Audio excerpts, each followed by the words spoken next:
일본의 계속되는 도발이 결국 청와대의 쿼터를 건드렸습니다. 일본 총리가 직접 나서서 전쟁을 선포하자 한국 정부가 사이다로 응징해버렸는데요. 이 때문에 일본 정부도 크게 당황한 눈치입니다. 어떤 일인지 살펴보겠습니다. 기시다 후미오 일본 총리는 27일 주변국의 위협이 커짐에 따라 적국 기지를 직접 군사적으로 타격하기 위한 군사력 증강을 언급했습니다. 이는 일본 내에서 논란이 되어온 평화 헌법 개정을 다시 수면 위로 끌어올릴 것으로 보입니다. 기시다 총리는 이날 수백 명의 자위대원 앞에서 행한 연설에서 북한이 탄도미사일 능력을 강화하면서 시험 발사를 계속하고 있으며 중국은 군사력 강화를 추구하면서 보다 강압적인 활동을 늘리는 등 일본의 안보 환경이 빠르게 변하고 있다고 말했습니다. 이어 현실은 어느 때보다 엄혹하다며 방어 능력을 강화하기 위해 적기지 타격 능력을 포함한 모든 방안을 고려할 것이라고 강조했습니다.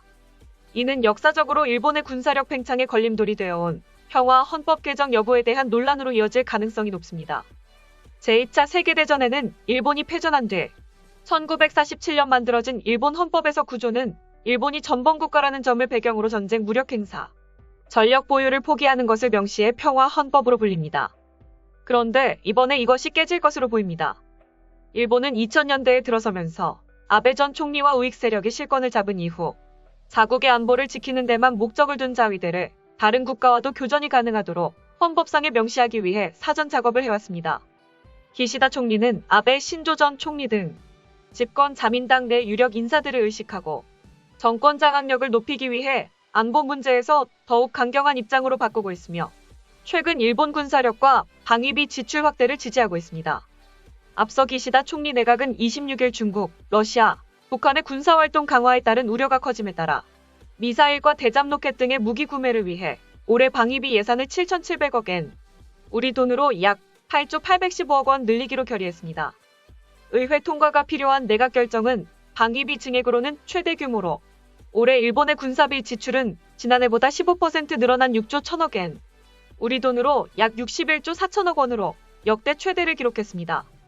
한편 기시다 총리는 일본의 군사비 지출을 2배로 늘릴 수 있다고 말해왔습니다. 실제로 일본 정부는 26일 역대 최대인 370조 원대 보정 예산안을 확정한 바 있습니다. 추경안은 다음 달 6일 소집되는 임시국회에 제출될 예정입니다. 일본 정부는 세수와 잉여금으로 부족한 세출 22조 580억 엔, 한화 약 230조 원의 대부분은 적자 국채 발행으로 조달할 계획입니다. 추경안의 60%가량을 나라빚을 늘려 마련한다는 것입니다. 이는 역대 최대인 지난해 108조 6천억 엔의 60% 수준인데요. 이에 일본 언론들은 과도한 국채로 재정 상황이 한층 악화할 것으로 예상했습니다. 국민들 사이에서도 최근의 위드 코로나 선언도 뭔가 관계가 있는 거 아니냐. 정말로 엄청난 국채다. 방위와 동시에 전부 바꿔보자는 것 같은데 실패 시엔 이 부담이 전부 어디로 갈지 뻔하다라는 등의 반응을 보였습니다.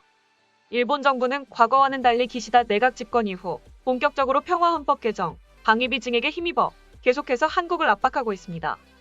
이러한 끊임없는 일본의 억지 주장에 청와대도 단호한 입장을 밝혔습니다. 일본의 한국 경찰청장의 독도 방문을 이유로 공동기자회견을 하지 않겠다고 통보한 이후 양국 정부가 책임 공방을 벌이고 있는 상황인데요. 외교적 결례에 이어 이번에는 무력 전쟁을 암시하는 행보의 청와대도 단단히 분노한 것으로 보입니다. 이와 관련 정부는 일본에 잇따른 독도 영유권 주장과 관련해 분쟁 지역으로 부각하려는 노력이라며 논평할 가치조차 없다고 일축했습니다. 외교부 당국자는 최근 기자들과 만나 한국이 그간 일본의 독도 영유권 주장에 일일이 대응하는 것 자체가 분쟁이 여지를 주는 결과로 이어질 수 있다는 판단에 무대응으로 일관해왔다. 그렇기에 일본 측의 터무니없는 분쟁과 노력에 더 이상 논평할 가치를 느끼지 않는다며 독도는 역사적, 지리적, 국제법적으로 명백한 우리 고유의 영토고 어떠한 부당한 영토 주장에도 단호히 대응하겠다고 밝혔습니다. 이어 한미일 공동의견 취소와 관련해 만일 그런 이유로 일본이 불참한 게 사실이라면 매우 이례적으로 본다라고 말했습니다.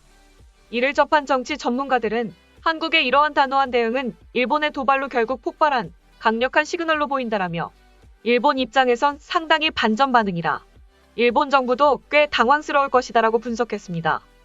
또 다른 전문가는 일본 총리가 외교적으로 계속 실패를 하자 최후의 수단으로 무력 전쟁 가능성을 시사한 것으로 보인다라며 한국의 반응에 지금보다 더 강도를 높일지 제동을 걸지 앞으로의 일에 주목해야 한다고 덧붙였습니다. 그러나 일본 극우 네티즌들은 여전히 억지 주장을 펼쳤습니다. 다음은 해당 소식을 접한 일본 극우 네티즌들의 반응입니다. 일단 일본 정부가 국가 승인하고 있는 것은 옆에 반도남단 정권이지만 유엔 가맹국으로서 결의 위반이나 조약이나 2개국 합의도 철폐니까 최후는 단교입니다. 이익관계로서는 얻는 것이 없고 비우호적인 관계라면 평행선으로 방치할 수밖에 없을 것입니다. 관계해봤자 기분만 나빠지겠죠. 옛날부터 영토 문제는 발생하지 않았다고요. 역대 총리는 계속 말하고 있습니다. 그것을 잘 이해하고 발언과 보도를 하십시오. 어려운 국제 문제에 대해서 걸어오는 쪽이 상대를 논평하는 뻔뻔함은 어떻게든 할 수 없는 걸까? 일부러 타이밍을 본 듯 알력으로 발전하는 문제를 일으킨다. 일본의 반응은 매우 합리적이며 예측 가능한 범위이다. 그러니 알고 있을 것이라는 추측이 나온다.